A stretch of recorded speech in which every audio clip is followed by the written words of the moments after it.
y Bestia por TN. Y llega ella, la reina del periodismo, Carolina Moroso presente. Buenas, Nachito Julián. Y buenas noches a todos ustedes. Por supuesto, arranca la semana informativa y arranca en Bella y Bestia. Nico Wiñaski se tomó unas vacaciones y yo vine aquí, rauda y fugaz. DJ Wiñaski. Exactamente, DJ Wiñaski, para estar con ustedes y abrir la semana, una semana muy, pero muy intensa. Pero no voy a estar sola. Tenemos a bellísimos colegas y compañeros. En la noche de hoy me toca Pablo de León. ¿Cómo estamos, Pablito? ¿Cómo estás? Qué gusto, Caro. Buen viaje, ¿no? Muy buen viaje, sí, claro que sí. Un viaje muy interesante, ya vamos a estar hablando de eso. Pero hablemos también de otro viaje, o de otro viajero, un presidente en Nueva York. Y hablamos de Alberto Fernández porque te acuerdas que veníamos conversando, ¿no? ¿Quién tiene las atribuciones presidenciales? Sergio Massa, que tiene la botonera de la cartera más sensible, Cristina Fernández de Kirchner, que siempre ostenta ser la accionista mayoritaria, ¿no?, en términos de los votos y del capital político. Y luego está Alberto Fernández ejerciendo una suerte de cancillería por encima de la cancillería y en este caso asistiendo a la Asamblea General de Naciones Unidas, por supuesto con otros jefes de Estado. ¿Qué se espera allí? A ver. Vos lo describiste perfecto. Tenés a la que tiene la centralidad política de la coalición gobernante, Cristina, acá, ocupada de la justicia y del tema de su atentado. Al que tiene el joystick de la economía, pero que pregunta allá en el Instituto Patria, a Sergio Tomás Massa, que ya estuvo con toda esta gente que va a ir ver a Alberto esta semana. Salvo en la ONU, el presidente va a ver a figuritas repetidas. ¿Y qué le van a preguntar? Todos se lo preguntaron ya a Sergio Massa. Lo único que tiene que tener cuidado el presidente es a no hacer lío, a no romper un par de cosas y decir, no, esto no es así, esto es así. Ya vimos que anunciaba medidas que no son, así que veremos mucha fotografía, pero poco contenido en el viaje del presidente. Frío, frío como el agua del río, canta Juan Luis Guerra, porque el vínculo sigue dificilísimo, Pablo de León, me parece. Exactamente. En un ratito te voy a contar cómo está la relación entre Alberto y Cristina. ¿Te acordás que eran los jefes de la coalición gobernante del Frente de Todos? Yo te voy a contar cómo está todo. Después del atentado, la frialdad al máximo. La frialdad al máximo y toda la información, por supuesto, la tiene Pablo de León aquí en Bella y Bestia. Y atención porque mañana, en términos judiciales, empieza una instancia importante. Comienzan los alegatos de la defensa de Cristina Fernández de Kirchner en el contexto de la causa vialidad. Causa sensible si las hay. Ahora, la gran pregunta que tenemos y que siempre surge es ¿cuánto puede esmerilar esto a la figura de la vicepresidenta de la Nación, Cristina Fernández de Kirchner? ¿Puede cambiar la posición de algunos ya convencidos de que es su referente política? De esto vamos a estar conversando con Gustavo Marangoni, invitado de hoy. ¿Cómo estás, Gustavo? Muy bien, muchas gracias por la invitación. ¿Cómo titularías vos la importancia de lo que va a pasar a partir de mañana y de lo que viene en esta semana en términos judiciales? No cambia nada, todo se acelera. No cambia nada, todo se acelera. Buen título, Marangoni. Bueno. Buen tip para los editores, ¿no? Todo se acelera. Bueno, y quiero comentarles un poco porque ha sido realmente una vivencia extraordinaria la que me ha tocado contar. Una vivencia colectiva, ¿no? En un país, por supuesto, conmocionado por la pérdida de una figura que tiene una centralidad, digo bien, pero mucho más allá de lo simbólico, ¿no? Estamos hablando, por supuesto, de la muerte de la reina Isabel II. Y hablamos de la última reina, por supuesto, no porque en términos literales vaya a serlo, sino por el peso específico de esta figura. Y por el peso político también. Si bien era muy cuidadosa a la hora de entender el límite y los límites de la institución monárquica, era una persona que, por ejemplo, ejercía un rol muy importante en el posicionamiento del Reino Unido en el mundo y en una diplomacia sobria, pero certera y eficiente. Muchos se preguntan ahora, bueno, ¿qué puede pasar con la mancomunidad, los países del Commonwealth? El peso específico del Reino Unido se juega también en esa mancomunidad y en el peso que pueda llegar a tener el Commonwealth y en la posibilidad de que algunos países lo dejen. Pero más allá de eso, cuando uno se trata de entender y hace una suerte de inmersión en un fenómeno cultural como este, se da cuenta de que hay países donde existen instituciones que representan un sistema de valores.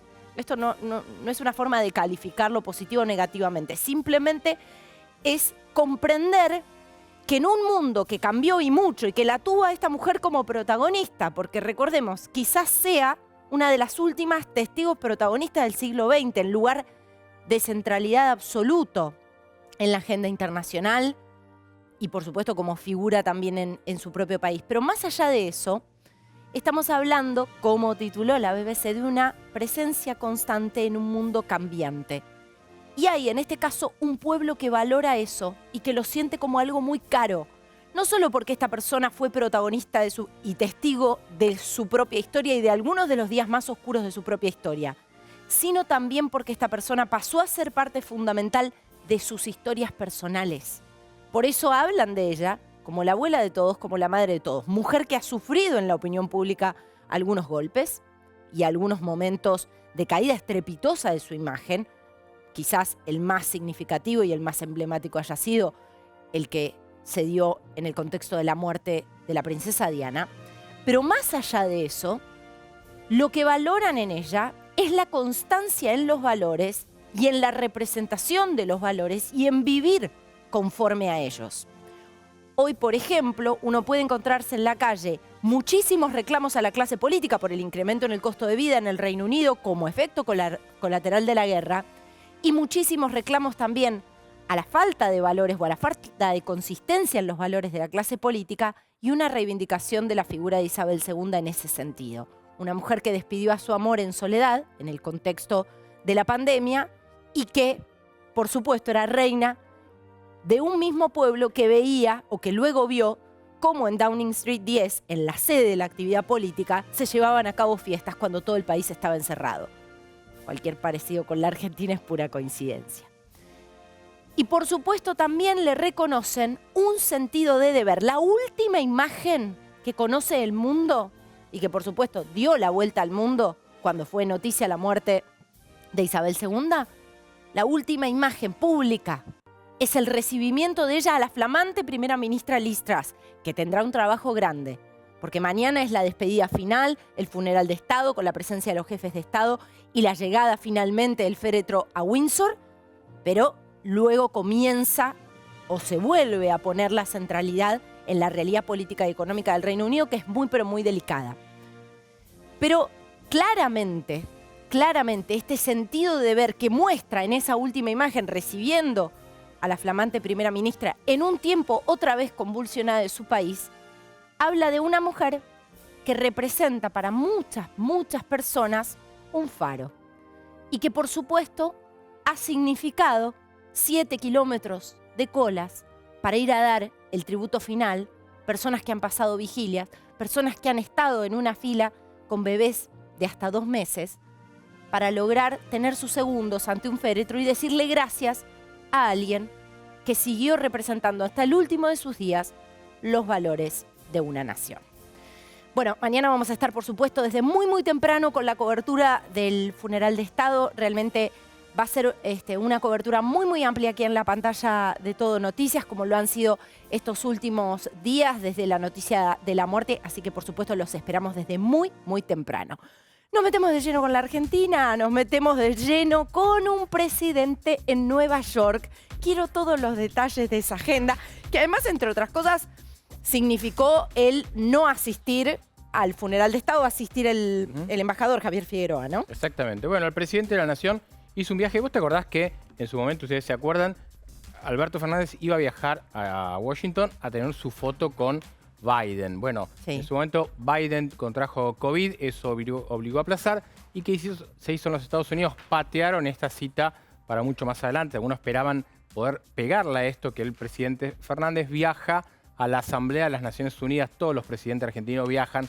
Hay discursos recordados de Néstor Kirchner, de Cristina, allí y de tantos otros presidentes antes. Bueno, esa reunión con Biden no está, que es una bilateral. No me quiso recibir. Ay, Dios, Uy, bueno. no. Buenas noches, ¿cómo están? ¿Viste? No le va a gustar lo que va a contar Pablo de León. No, yo lo quiero escuchar a Pablito. Bueno, a ver qué es lo que tienen para decir. Perfecto. ¿Cómo está? ¿Buen hotel le tocó? Buen hotel, sí. Claro. Y por pedirme un trago ahora. Claro. No no toma igual. No toma. Whisky. Ok.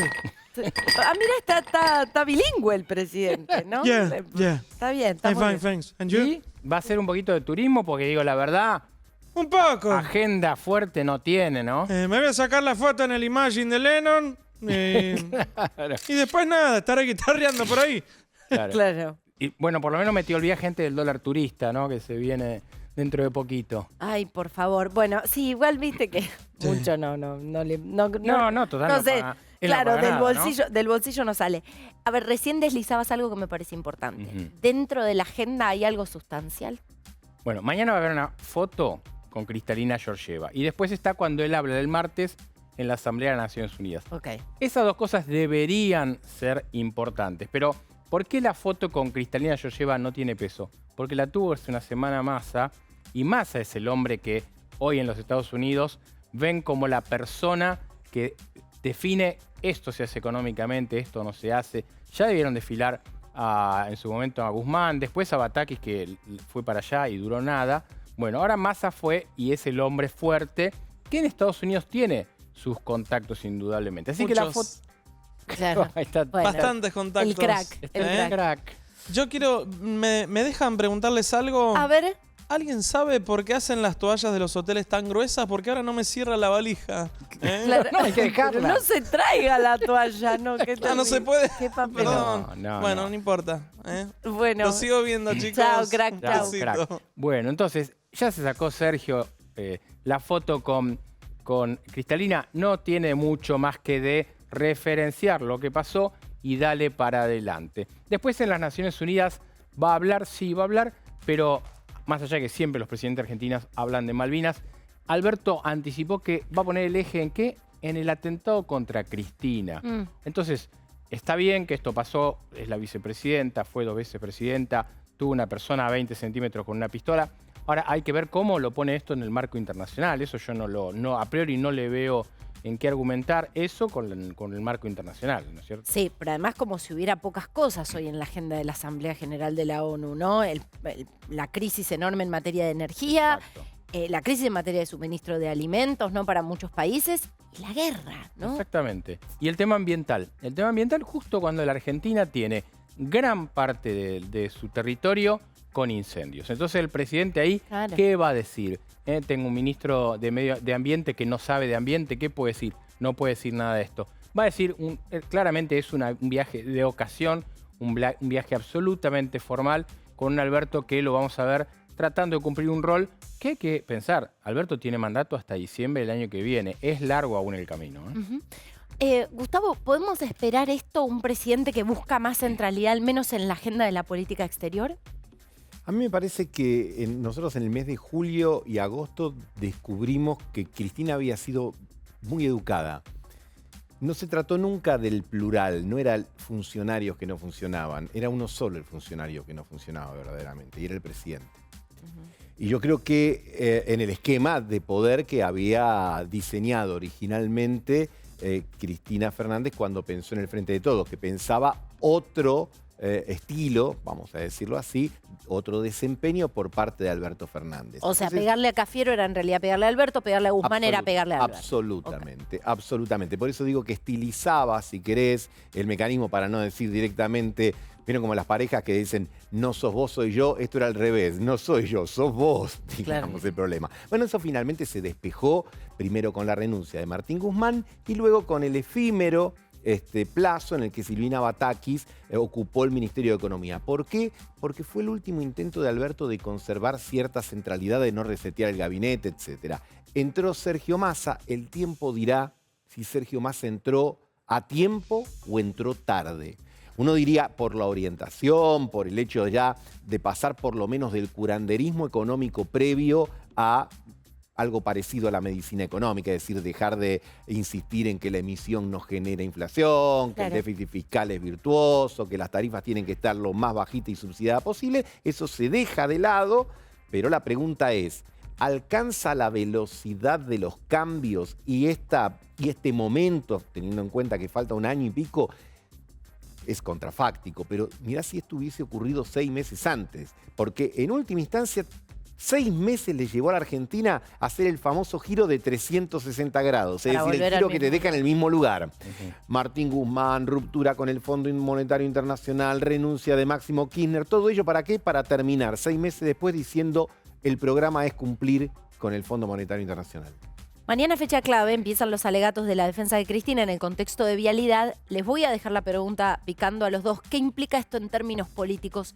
¿Y cuánto está impactando o no en la imagen de la vicepresidenta, ¿no? Porque uno tiene la sensación de que hay un núcleo de convencidos en los que nada podría permear, ¿no? Pero después les dejo picando la pregunta y seguimos conversando sobre el tema. Vamos con información de último momento.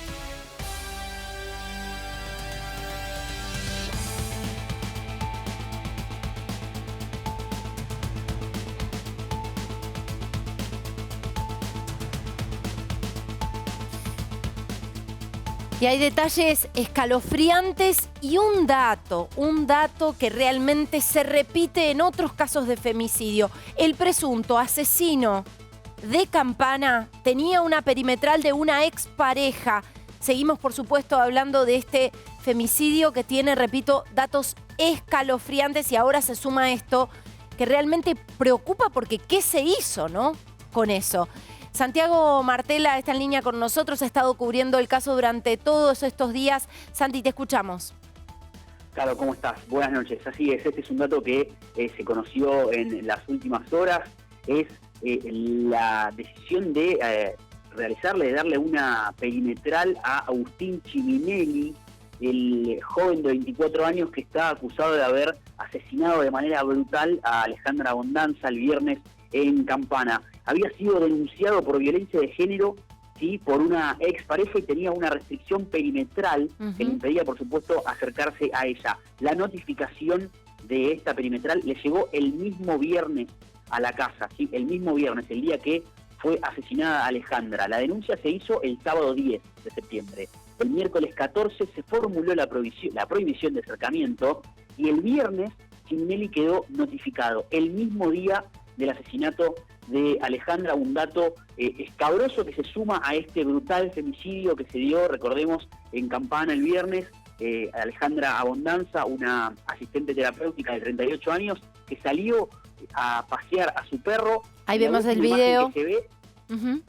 Y la última imagen que se ve es de un video, ¿sí?, en la que entra en el domicilio de Agustín Ciminelli, que está por supuesto detenido, al igual que sus padres. La indagatoria de los tres va a ser mañana por la mañana. Y otro dato, ¿sí?, que se agrega a esta denuncia de esta restricción perimetral es que hay una joven, que por supuesto ella no hizo la denuncia todavía y vamos a mantener reservada su identidad, pero hay una joven que realizó posteos en redes sociales con una foto de él, ¿sí?, y con un texto que es realmente también muy escabroso y eriza y pone los pelos de punta.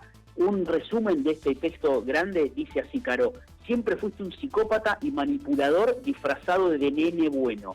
Tus viejos también veían todo lo que hacías y te apañaban. Los tres son una porquería. Hace unos años pude haber sido yo.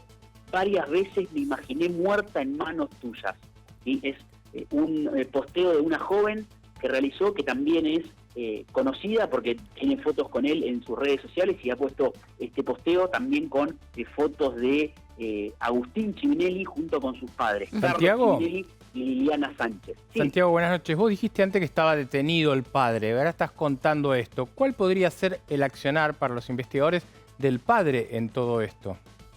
Mirá, tanto el padre como la madre fueron detenidos al mismo tiempo porque ellos viven en esa casa, los tres viven juntos. Entonces, la fiscal Ana Laura Brizuela, ¿sí?, de la UFI número 2 de Zárate Campana, está evaluando, o en realidad mañana va a comenzar esa indagatoria para evaluar si fueron partícipes del hecho o si fueron encubridores o cuál es la participación, si es que tuvieron alguna, en esta situación. Por supuesto, la justicia todavía resta y tiene que confirmar si, en definitiva, Agustín Ciminelli es el asesino, es el femicida de Alejandra Abondanza, pero las imágenes la ven entrar a esa casa y después nunca más la ven salir, y ahí es donde la encuentran. ¿Sí? Lo queremos decir una sola vez porque la verdad que es un dato muy demasiado morboso y escabroso. Estaba completamente descuartizada y calcinada porque la quisieron prender fuego e incendiar en la parrilla de la casa. Sí, es un dato, la verdad, estremecedor, pero es así, esa es la realidad. Santi, la verdad es que es eso, ¿no? Es escabroso y además uno empieza a pensar también en cuántas veces contamos y vos sos cronista, todos los días salís a la calle, todos los días te encontrás con casos similares, o muchas veces te toca encontrarte con casos similares, ¿cuántas veces hablamos de perfiles criminales con muchísimas advertencias, con muchísimos antecedentes, con una perimetral para una expareja, con advertencias de personas del entorno? ¿Qué es lo que se hace en estos casos? ¿O qué es lo que se hizo en este caso justamente para monitorear a esta persona y a su conducta? Sí, Caro. Bueno, justamente lo que contábamos recién, esa perimetral fue ese mismo viernes. Hoy es domingo, fue hace 2 días, hace 48 horas, que la notificación de esta restricción perimetral llegó a la casa de Ciminelli. Y un dato, la verdad que un tanto irónico y también que suma para entender o para tratar de entender un poco la mentalidad tal vez de este joven, es que en 2017, ¿sí? Hace 5 años, 2017, usó sus redes sociales, Twitter más precisamente, para escribir un tuit en el que él dice, ¿qué pasa con estas, algo así, ¿no? Con algunas palabras un poco más fuertes, pero sí. ¿Qué pasa con esta sociedad que todos los días aparece una mujer muerta? Habría que, bueno, un insulto, sí. habría que matarlos a todos o hacerlos M a estas personas, a estos HDP que hacen esto con las mujeres, ¿sí? O sea, también 5 años atrás escribía esto Agustín Ciminelli en sus redes sociales. Sí, además mucha violencia hacia lo que él señalaba, ¿no? ¿Qué onda que desaparecen mujeres todos los días? ¿Qué mierda? Bueno, perdón por la reproducción del lenguaje. Vivir así, loco, ¿qué tienen en la cabeza? Merecen morir todos los HDP. Después había otro también, incluso donde especifica, habla de balazo. Y fíjate vos, ¿no? Que la verdad es que, bueno, después habrá que ver qué dicen los peritos y los peritos psiquiátricos, pero casi que uno piensa en el estereotipo de alguien psicópata y piensa en alguien capaz de decir algo así o de expresar algo así y después perpetrarlo. Además, con este nivel de ensañamiento, este nivel de sadismo, lo que vos describís, Santi, y por supuesto es irreproducible. Lo que vos describís es un nivel de ensañamiento y de sadismo atroz, Sí, ¿no? aparte, por eso yo ponía énfasis, Santiago, en lo que vos decías de los padres, porque la cámara es muy clara, la estamos viendo a ella que va ahí, al ingreso de ella, al lugar donde viven los padres, el lugar de la escena lleno de sangre. Vos contás el detalle, sin meternos en eso, de la parrilla de la casa, con lo cual digo, es muy difícil que esto zafe de lo que va a fácilmente peritar la justicia. Sí, exactamente, Pablo. Y vos sabés que también, charlando un poco con los vecinos, que estaban, por supuesto, choqueados y sorprendidos por todo lo que había pasado, también les llamó la atención, incluso ese mismo día y ahora ya también pasadas las horas, que la mamá de Agustín, todo contado por los vecinos de la cuadra, sí, la mamá de Agustín Ciminelli, Liliana, es muy activa y muy partícipe en el chat que tienen los vecinos en el grupo de WhatsApp. Y curiosamente para ellos después, ¿sí? Llegaron a la conclusión y les sorprendió que durante ese día estuvo muy callada y no participó prácticamente cuando todo el mundo se entera que Alejandra estaba desaparecida. Ella se mantuvo bastante callada y bastante en silencio dentro del chat y que se mantuvo mucho tiempo guardada en la casa, y cuando alguien se acercaba a preguntarle si le habían visto algo, ella era muy cortante y muy seca y solamente alcanzaba a atinar a decir no sabemos nada y no mucho más. Y además, también para contar un poco de lo que se viene, ¿sí? La indagatoria de los 3 detenidos a partir de mañana, hay algo que está de moda y en boga ahora, que es el análisis de los teléfonos, ¿sí? El teléfono de Alejandra es de la marca de la manzanita, ¿sí? Y sí, estaba bloqueado con el acceso con la huella digital, con la huella dactilar. Entonces va a ser bastante complicado desbloquearlo, ¿sí? Entonces, bueno, habrá que ver qué pasa con esta situación. Y esto no está confirmado, pero del teléfono del detenido, de Agustín Ciminelli, se habla de que ese mismo viernes fue formateado a fábrica, fue reseteado, por lo que hay un montón de datos que se habrían perdido. Si no, tal vez las llamadas intercruzadas para determinar si tenían algún tipo de relación antes. Los vecinos hablan también de una relación, de un vínculo sentimental que habrían mantenido entre ellos dos. Pero bueno, hay un montón de datos que no se van a poder recuperar si es esto confirmado, si este formateo del teléfono ese mismo viernes en medio de toda esta situación. A ver, Santiago Martela, por supuesto vas a seguir con la cobertura de todos los detalles de este femicidio de Campana. La verdad es que además la cronología que describís, ahí estamos viendo la imagen, la última imagen que se capta. Ahora te pregunto por lo que puede aportar y la información que pueden aportar las personas del entorno de Alejandra respecto de algún tipo de amenaza reciente, instancia anterior. ¿Qué se sabe sobre eso? Mira, la familia cercana, por supuesto que, lógico de entender, está destrozada y está en shock. Fue bastante complicado tratar de charlar con ellos, siquiera Sí, claro. en off, ¿sí? De acercarnos. Hoy estuvimos en Campana, se estaba dando el velatorio de Alejandra, Sí. va a durar hasta mañana a las 9:30 de la mañana. Estaban muy choqueados, pero logramos hablar con un ratito nada más con la pareja. Y él lo que hablaba y lo que decía es que Agustín tenía como una especie de obsesión por Alejandra, que ellos pasaban Claro. caminando por la vereda y que él los miraba desde la terraza de la casa. Esto hablaba de una especie de como de obsesión que tenía Agustín por Alejandra. De hecho, en el video se los ve charlar rápidamente unos segundos y entran a la casa sin ser forzada ella, sin ser obligada, entra por propia voluntad. Vivían en la misma cuadra, esto habla de que se conocen, que se conocían, ¿sí? Y esto también es un dato que ha pasado y que va a seguir pasando lamentablemente. La gran mayoría de los femicidios, claro, Pablo, se dan por personas que son del entorno de la víctima, ¿sí? No son al voleo, al azar, con una hazaña que no tiene justificación, ¿sí? La mayoría de los femicidios los cometen gente que conoce a su víctima, entonces Claro. comienza con una situación de confianza y después termina, por supuesto, en el femicidio, en el asesinato. Santiago, vos pudiste hablar con gente que está en la investigación, te dijeron si esto hay elementos como para una resolución rápida del caso a partir de las cosas que vos fuiste contando o tenemos que lamentar que la justicia no esté rápidamente actuando. Contanos cómo es en este caso.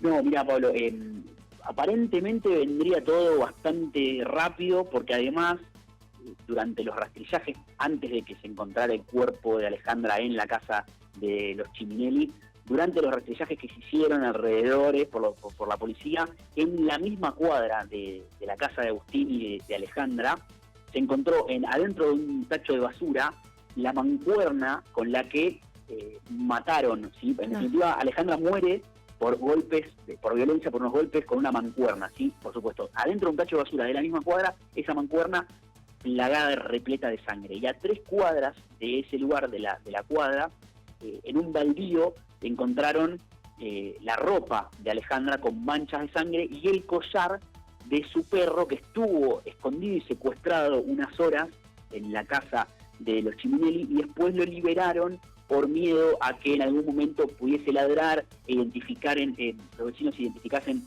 los ladridos o supiesen que no se trataba de alguien, del animal que los Ciminelli tienen en la casa. Entonces empezar también a buscar por ese lado. Por supuesto, el perro también apareció lleno de sangre y eso también haría todo, esto que estábamos contando, haría todo un poco más fácil para hacer justicia en definitiva. Es brutal, cada detalle que se conoce es más pero más escabroso. Santiago Martela, seguramente tenés un comienzo bien temprano mañana siguiendo, por supuesto, todos los detalles del femicidio en Campana. Muchísimas gracias por este contacto. A ustedes, Caro, hasta luego. Bueno, y volvemos a hablar de la agenda política. Recién Pablo de León aportaba un dato importante que tiene que ver con el viaje del presidente y algo que forma parte de la agenda del presidente hacia el mundo, hablar sobre el atentado contra Cristina Fernández de Kirchner. Recién lo contabas vos, ¿no? A ver, me gustaría que reflexionemos y hablemos un poco sobre cómo ha impactado esto, qué está pasando con esto en la opinión pública y qué lugar va a tener de aquí en adelante en la agenda del presidente, porque no es poca cosa, ¿no? Llevarlo a una instancia tan importante de la agenda internacional. Pero vamos a escuchar lo que decía al respecto hace un rato nada más Jorge Lanata. Más de la mitad de la gente cree que el atentado es falso. ¿Vos qué pensás? ¿Que es falso? A ver, el hecho sucedió. Nadie puede dudar del hecho. Lo que empieza a parecer raro es la gente, a quién respondió, por qué estaban ahí. Y hay algo peor que hoy cita Santiago Fioriti en Clarín. Un informe de la provincia de Buenos Aires muestra que para la mayoría de la gente el atentado no fue lo más importante que pasó en los últimos días. Y pensaba, es lógico que nadie crea en el atentado, ¿no? Porque el gobierno mintió tanto que también podría mentir en esto. La imagen de Cristina en su reaparición, vestida de blanco y diciendo que la Virgen detuvo la bala, aumenta el grotesco alrededor de toda esta historia. La Cristina con el rosario en el cuello reafirma la idea de que el kirchnerismo es cada vez más una religión. Los que no creen son infieles. Por eso nadie puede tampoco creer en la sinceridad del llamado al diálogo, porque el diálogo ahora es oportunista. El diálogo es oportunista y suena más a necesidad de apoyo para un gobierno débil, un gobierno en problemas, que otra cosa. Alberto está dibujado.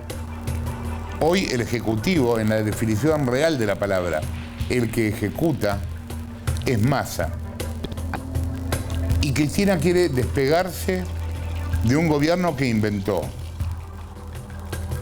Y para colmo todavía falta un montón para las elecciones. Los kirchneristas rezan y el resto de la población no cree. Santa Cristina, mientras tanto, no puede contra la inflación, no puede contra la inseguridad, no puede contra la Argentina real. Bueno, la Argentina real y la Argentina de la agenda política.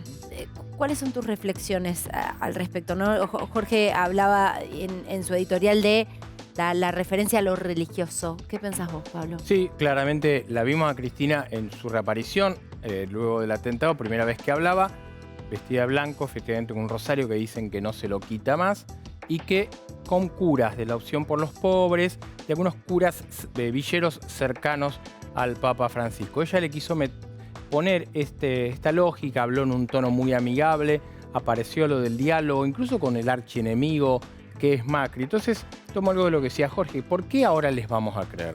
Pero no porque el antecedente sea muy lejano, porque el antecedente fue de hace unos días los discursos del odio. Entonces, tomando lo que vos decías antes, ¿cuál es el Alberto que va a hablar el martes en las Naciones Unidas? ¿El que habla de los discursos del odio o el que llama a un diálogo sincero a la oposición? ¿A cuál el gobierno habla? ¿El que quiere suspender las PASO? ¿O el que dice, sentémonos con la oposición y charlemos? Yo hoy tengo los votos para suspender las PASO en diputados y no lo voy a hacer porque sinceramente creo que es un momento que se rompieron muchas cosas. Suena poco creíble que este gobierno haya tomado nota tan rápidamente de su debilidad integral, de todo el frente de todos. Mazo en lo económico y Alberto y Cristina en lo político. Lo vamos a ver en los hechos realmente. ¿Gustavo? El perro puede tener pulgas y piojos a la vez, digamos, ¿no? Es decir, el atentado pudo haber sido genuino, yo tiendo a pensar que sí. Y también, digamos, pudo haber pasado muy rápido por la cotidianidad de la gente que inmediatamente vuelve a su vida y a sus problemas y a sus circunstancias inmediatas, perentorias, que ya todos sabemos, los precios, la seguridad, etc. Por otro lado, el gobierno puede tener muchas reacciones a la vez y no ser fruto de un plan maquiavélico, sino ser fruto del desconcierto.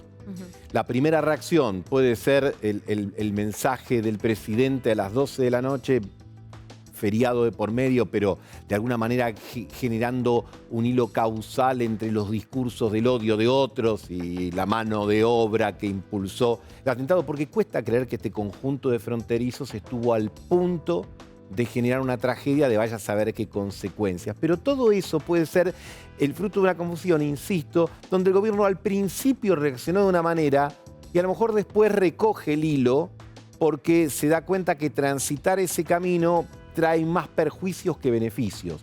Y El por camino de instalar la idea de un clima de el camino de violencia hablar de los discursos política. del odio, De violencia etcétera. política. Ahora, también creo que el hecho apunta, o no apunta, pero señala, que en todo caso quienes limitan su análisis al kirchnerismo como una suerte de fenómeno delictivo y escénico, quizás se queden cortos, porque también involucra otras cosas. Las manifestaciones del día siguiente, independientemente del feriado, también muestran que hay un sector de la población que mantiene un grado de lealtad y de fidelidad respecto de la figura de la vicepresidenta.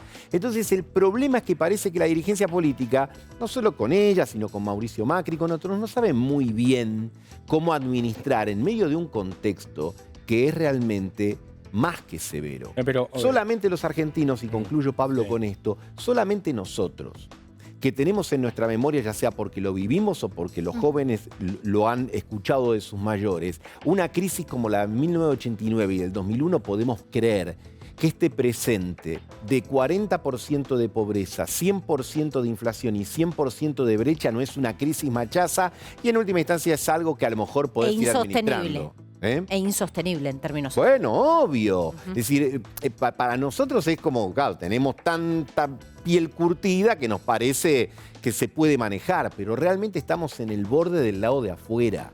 Y pero a mí me cuesta pensar que el kirchnerismo, que siempre montó escenarios y siempre fue por la lógica de tener un enemigo, el campo, los medios de comunicación, Macri, de repente se desentienda de toda esta lógica en virtud de un sacudón. A mí me parecía hasta lógico que después de un atentado contra la vicepresidenta, contra su líder política, hubieran sufrido un shock. Pero uno que los conoce, que uno habla todos los días, no ve eso. Entonces digo, vos antes decías, Massa debería haber, la pregunta era si Massa debería haber entrado antes para resolver un montón de cosas. Estamos pidiendo que el kirchnerismo haga autocrítica de eso, de la falta de diálogo. A mí me parece poco sincero el llamado al diálogo y ojalá lo pueda decir acá que me equivoqué. Pero ver un escenario de una Cristina despojada de su historia, porque al fin y al cabo es su historia, su forma de ser, me suena nada más que a un cálculo político que siempre dura poquito. Hay cosas que uno puede inferir y suponer y hay cosas que uno puede constatar. Dentro de lo que podemos constatar es que el discurso económico actual del gobierno es mucho más parecido al de la oposición.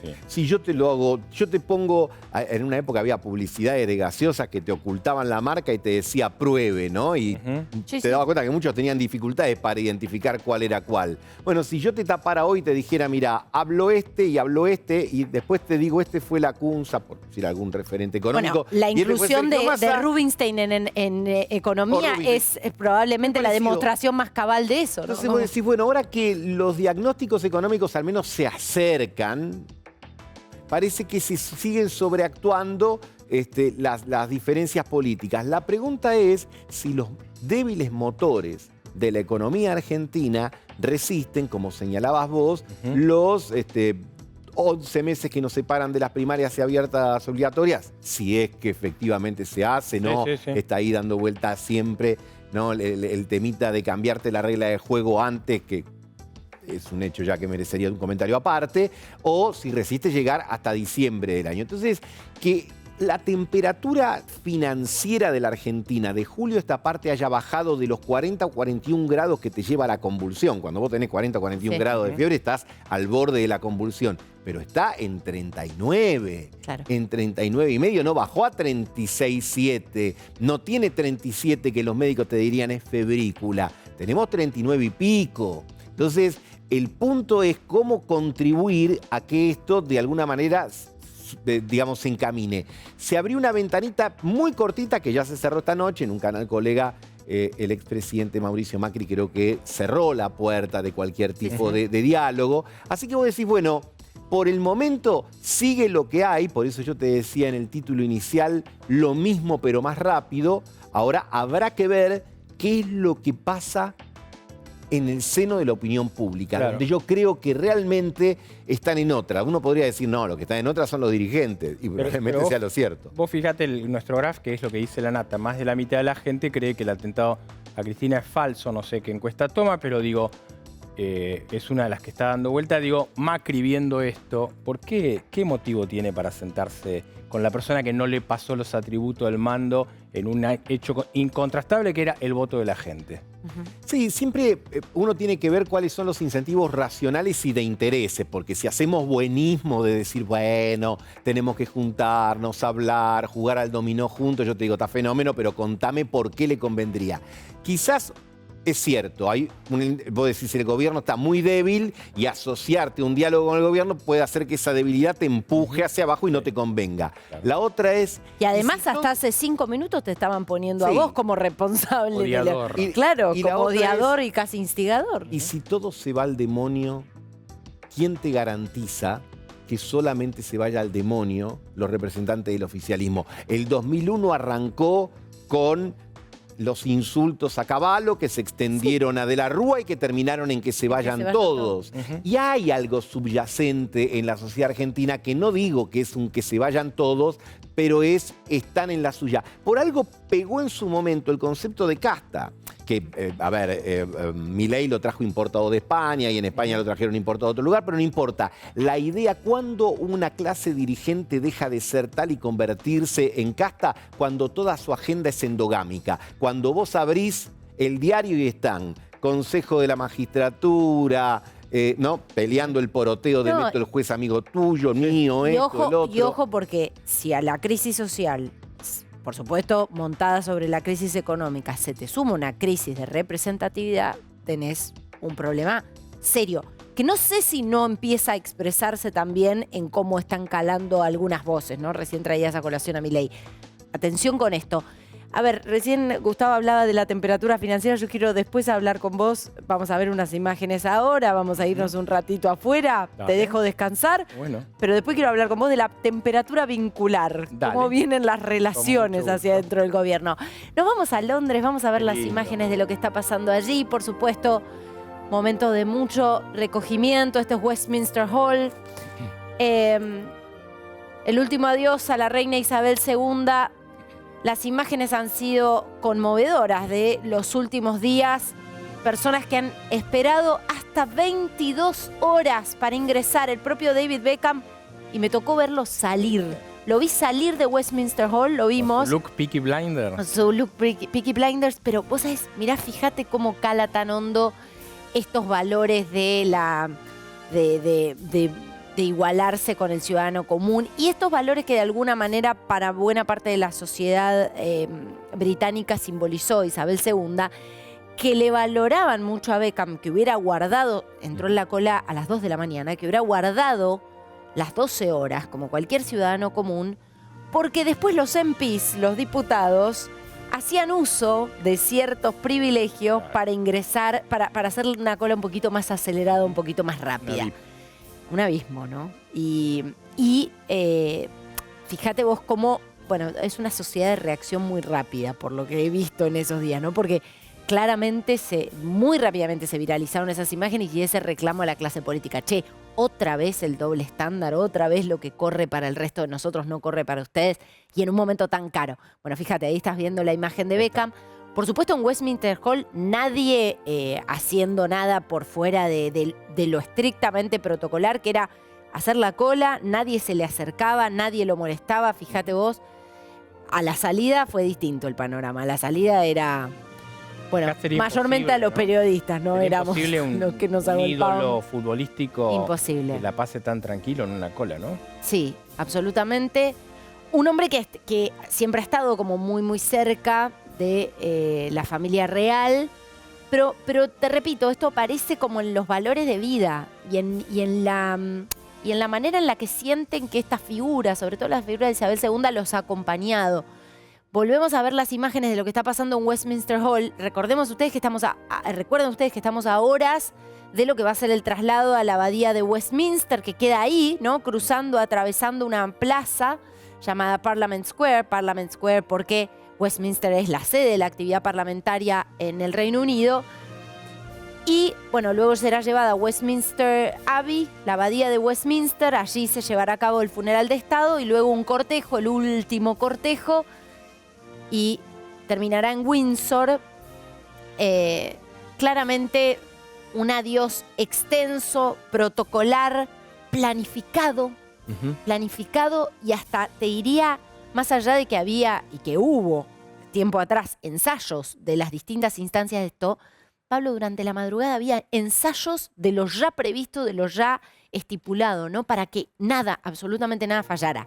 También es cierto que aquí tenés una enorme aglomeración de gente y en el caso de mañana se suma la presencia de jefes de Estado, de las máximas figuras del poder mundial, digamos. Biden está, ¿no? Sí, por lo que entendemos, el presidente de Estados Unidos estaría y, por supuesto, también otras figuras de las monarquías en Europa, ¿no? Esto ha sido, te diría, un golpe para esa sociedad. Esta imagen que ves ahí, criaturitas esperando, chicos muy chiquitos esperando horas, es impresionante, impresionante. Y es un denominador común, denominador común todo el tiempo en las calles de Londres. 7 kilómetros de cola. Y vos sabés que nadie, primero, no vimos las clásicas tanganetas que quizás conocemos nosotros, ¿no? Bueno, las avivadas no lo vimos. Mirá que he estado muchas horas y hemos estado con el Tano Zambrani, Ricardo Zambrani y Diego García, que han hecho un trabajo extraordinario cubriendo lo que sucedía allí.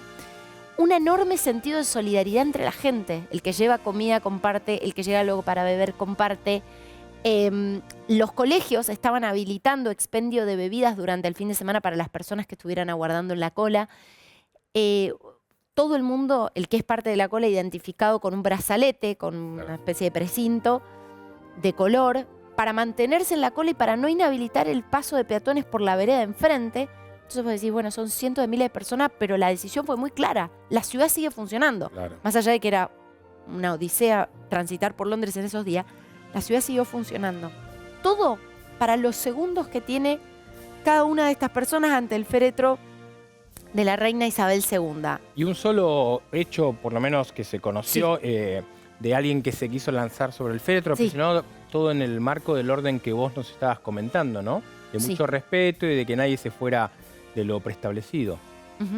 Sí, así es. Bueno, ese episodio, vos sabés que, mirá, a partir, que te cuento un poco cómo funciona todo. A partir de que eso sucedió, que primero hubo como una decisión de que no se difundieran tanto las imágenes, también porque se genera este efecto de reproducción y de copycat, ¿no? En ese tipo de hechos.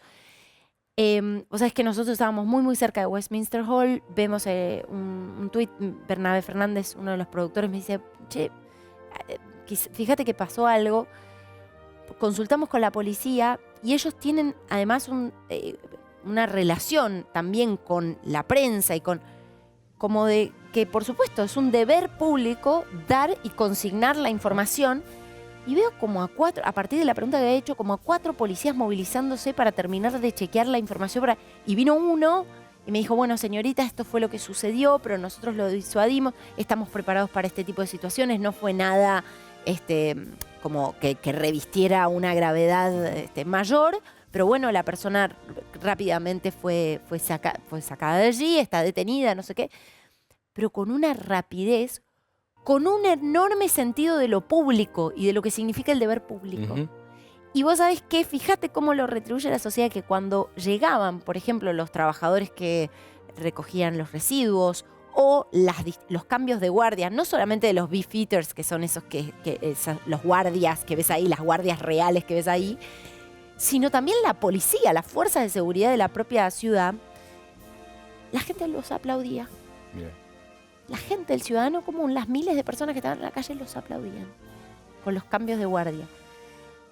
Bueno, eso, un sentido de lo público totalmente distinto. Y aparte, ¿no? Nosotros que venimos de vivir un hecho complicado acá, el enorme operativo de seguridad que indudablemente esto hace, vos decías Londres totalmente conmovida, y sin embargo vos estás viendo un orden, una prolijidad. Sí. Pero nadie, recién yo miraba en detalle, un guarda le avisaba a un hombre que se adelantara, que ya estaba ingresando en ese tramo. Evidentemente ese hombre no estaba por estar un montón de horas ahí desesperó por entrar, no le tuvieron que decir que avanzara. Digo, hay temas culturales para debatir largo, ¿no? Sí, temas culturales también. Bueno, nos ha tocado ver también a muchos veteranos o muchos integrantes de la fuerza, incluso en ejercicio. Me tocó ver a un hombre que bordeaba los 100 años, lo entrevisté, venía con sus condecoraciones y las condecoraciones de su papá. Su papá había estado en la Primera Guerra Mundial. O sea, es que lo venían ayudando con una silla, lo venía asistiendo su hija. Y él, para dar la entrevista y para hablar de su reina, me pidió que le diera un segundo así se podía parar, que él se quería poner de pie. Pequeños símbolos que te van contando un país, una idiosincrasia y sin dudas el lugar de una líder que deja un espacio vacío que no se va a reemplazar, digamos, Claro. a pesar del cambio de era, ¿no? Porque mañana va a pasar lo que vos estabas contando, que es el tramo final, pero me interesa, si tenemos tiempo, que nos cuente un poco lo que viene, ¿no? Después vos dirás los tiempos, pero digo, hablar un poco de este nuevo rey que nos mostró algunas imágenes un poco distintas del estilo de Isabel, ¿eh? Mucho paño frío, mucha tolerancia en el Reino Unido a Carlos III, más de la que está teniendo la prensa del mundo, que lo está castigando bastante, pero allá, viste, mucho paño frío, voto de confianza, pero claramente todos saben que hay un espacio que no se va a llenar. Claro que no. Vamos a hacer una pausa, enseguida venimos con más Bella y Bestia, tenemos las conclusiones, Gustavo Marangoni y Pablo de León acompañándonos en el arranque de la semana informativa. Parpadeo, venimos.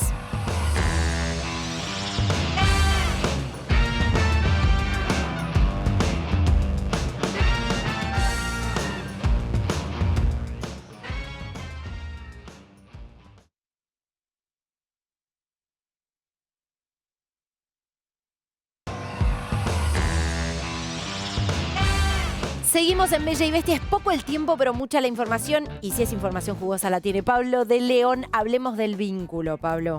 Bueno, a ver, al día siguiente del atentado, el presidente Alberto Fernández la fue a visitar a Cristina Kirchner a su departamento, Juncal, Uruguay. Ahí lo estamos viendo. Entró por esa calle de contramano, por eso hay pocas imágenes, esa es la foto. Bueno, se vieron, hablaron y después de eso, hasta el día de hoy, todo volvió a la peor situación. ¿Te acordás cuando fue poquito después de que el cristinismo rechaza el acuerdo con el fondo? Bueno, todo está absolutamente tenso, distante. Resolvieron el ingreso de Massa. Massa es el hombre empoderado, como charlábamos antes, y Massa es el que va, habla con uno, va y habla con otro, y se terminó. La relación está absolutamente ceñida a eso, con un Massa jugando un rol que no le disgusta para nada, que es el de mediador entre dos personas que están tal vez en el peor momento. Sí. A río revuelto. Es cierto lo que dice Pablo, no lo voy a negar. Bien. De hecho, le mandé un mensaje a Cristina y le puse: siento que nuestra relación se está tornando fría y distante. ¿Sabe lo que me contestó ella? A ver. Yo no lo siento así. Sin otro particular, lo saludo atentamente. No, claro, Así está. muy afectuoso todo. Muy. Lo veo riéndose a Gustavo Marangoni, pero claro, en el medio hay una Argentina real y muchas veces estos problemas vinculares terminan repercutiendo en una falta de gestión. Y vaya que sí, durante 30 meses vivimos un pimpinelismo de Estado que tuvo consecuencias bastante severas. Ahora tenemos un diagrama de excepción y de emergencia con un mini presi, una maxi vice y un superministro. Veremos si cumple el propósito de llegar más o menos establemente al año que viene. Sí, y micro bolsillos, ¿no? Y Bueno, micro bolsillos. eso además. Y superinflación. Gustavo Marangoni, Pablo de León, muchísimas gracias por estar en Bella y Bestia hoy, ¿eh? Hacemos una breve pausa, un parpadeo y ya venimos con el cierre. Dale.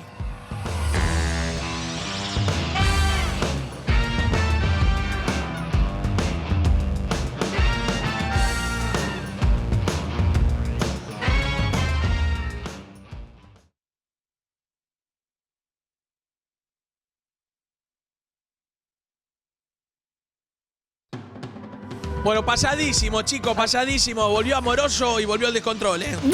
Perdón, quiero pedir perdón. 12:03, basta, chicos. nos Basta, vamos. chicos. Bueno, yo ahora en un ratito, 6 de la mañana, arrancamos con la transmisión, por supuesto, del funeral de Estado.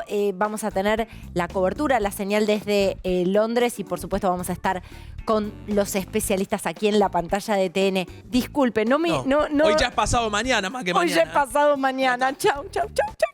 Gracias por acompañarnos. Chau.